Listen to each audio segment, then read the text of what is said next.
Catherine Cusset, bonjour et bienvenue Bonjour à la librairie Dialogue. Alors vous venez aujourd'hui nous présenter Une éducation catholique, votre dernier roman qui vient de paraître aux éditions Gallimard.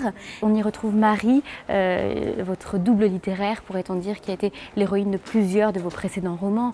On peut citer notamment La haine de la famille ou encore Un brillant avenir. Alors avant tout, est-ce que vous pourriez nous dire quelques mots de l'origine de ce roman et des interrogations qui ont été à son origine? J'ai eu une éducation catholique, encore qu'elle soit un peu particulière, puisque j'ai une mère juive et athée, sans religion, et un père très catholique, exactement comme Marie, ma narratrice. Et donc on a cette éducation, et puis un jour on cesse de croire, c'est banal.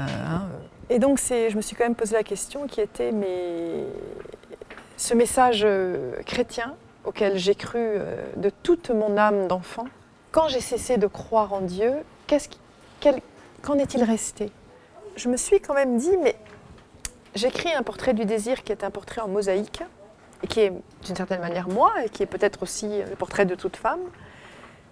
Mais qu'en est-il de la continuité? Et qu'ai-je appris d'une figure à l'autre? Qu'est-ce qui s'est passé d'une amitié à une amitié, d'un amour à un amour?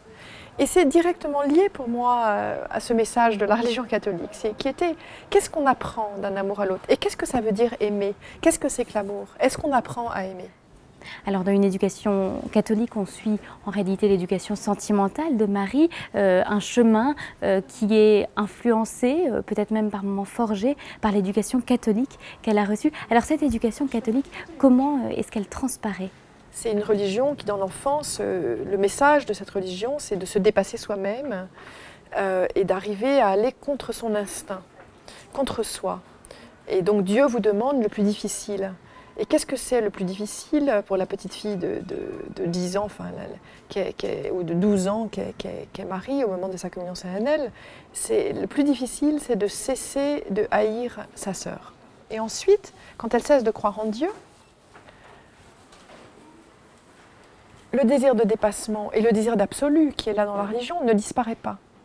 Et chacune des amies qui viennent ensuite incarne, j'ai envie de dire, une autre figure de Dieu. Je pourrais dire que c'est à la fois la redécouverte de la religion, puisque je dis que l'amour est une question de foi, et en même temps le moment où on peut aimer parce qu'on s'est débarrassé de Dieu.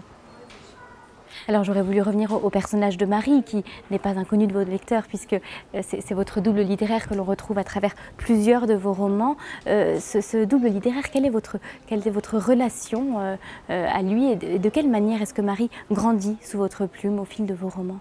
C'est peut-être un livre d'une certaine manière un peu plus apaisé, parce que j'y raconte un trajet dans lequel il y a presque une victoire qui se passe. Il y a apprendre à aimer. Est-ce que j'y ai réussi? Je ne sais pas, mais c'est ce que je raconte dans ce livre. Et on pourrait ne pas le comprendre quand je raconte à propos de Samuel, de Marie, du premier amour, comment Marie, prise du désir catholique de se confesser, réussit à convaincre Samuel qu'il est normal qu'elle le trompe.